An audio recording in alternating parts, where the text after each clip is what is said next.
Chegou a hora de estilizar nossa página. Primeira coisa, tem 3 formas de usar CSS no seu projeto. A primeira forma é usando a tag style. Você coloca ela no seu arquivo HTML, dentro do head e estiliza dentro dela, sempre separando os estilos com ponto e vírgula. A segunda forma é usando o CSS Line. Você digita o atributo style dentro da tag que você quer estilizar. Agora a terceira e mais recomendada forma, você vai criar um arquivo próprio para o CSS. Você cria um arquivo com o nome à sua escolha e com ponto .css no final. Logo após isso, você vem no seu arquivo HTML que você vai estilizar e vai digitar esse código aí. Esse é o código que você adiciona quando você vai adicionar CSS no seu projeto. A única coisa que vocês vão modificar aqui é o href, que é onde você vai informar onde é que está o seu arquivo CSS. E tá feito. Agora vamos lá. Existem seletores no CSS. Seletores são as formas que você vai conseguir acessar o conteúdo do seu HTML. Como por exemplo, eu vou colocar 5 títulos aqui no HTML e agora vindo no CSS eu posso usar o seletor das tags, que é simplesmente colocar o nome da tag HTML aqui, abrir essas chavinhas e estilizar nesse espaço. Eu vou colocar um color red só para ilustrar. Viram como todos os títulos ficaram vermelhos?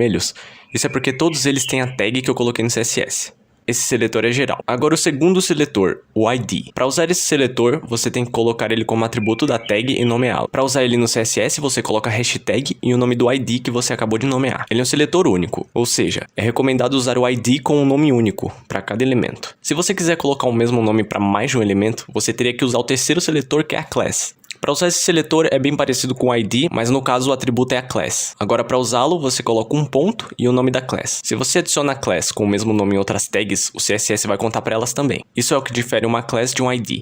Agora um seletor conhecido como seletor universal. É um asterisco e basicamente o que você colocar nele vai modificar todo o HTML. Se eu colocar um font size de 10 pixels, todo o texto vai ter 10 pixels. Se eu colocar um background color red, todo o background vai ser vermelho. E esses são os seletores mais usados. Agora umas propriedades básicas e interessantes para vocês usarem. Propriedades são os estilos e comportamentos dos seus elementos. Vamos lá. Background color, você muda a cor de fundo. Color, muda a cor da fonte. Font size, muda o tamanho da fonte. Font family, muda o estilo da fonte. Width, muda a largura. Height, muda a altura. Text align, alinha o texto horizontalmente. Border, você adiciona uma borda, você coloca o tamanho da borda em pixels, o tipo de borda e a cor. Border radius, muda as pontas das bordas para deixá-las mais arredondadas. A propósito, eu vou deixar na descrição o link desse site onde vão ter todas as propriedades CSS. Agora, uma propriedade específica em listas, usando esse código, você consegue tirar as marcações das listas, ou seja, aqueles pontos ou numerações. Uma coisa interessante e útil é que você pode mudar vários elementos de uma vez.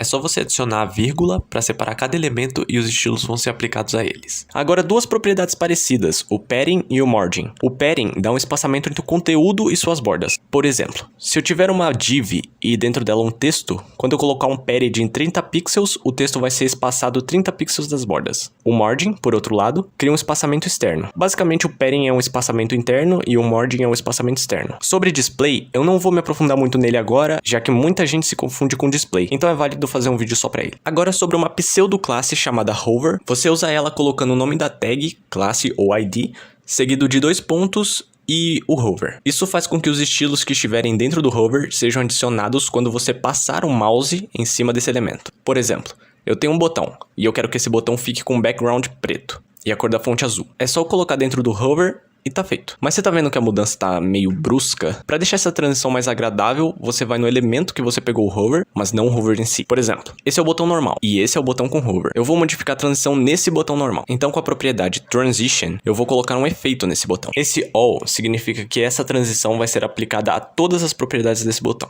O easy in out é o efeito. Nesse caso, a transição vai ser suave no início e no final. O último valor é a duração da transição. E esse é o resultado final. Agora sobre responsividade. Uma página responsiva é uma página que é ajustada, que é adaptada a todos os tamanhos de tela e dispositivos. E para fazer isso, você usa o Media Query. É assim que você escreve ele. Min width é a largura mínima da tela e max width é a largura máxima da tela. E é igual o CSS lá em cima, é só escrever ele aqui dentro. Com isso, as mudanças que você colocar dentro dele vão acontecer quando os dispositivos tiverem essas medidas.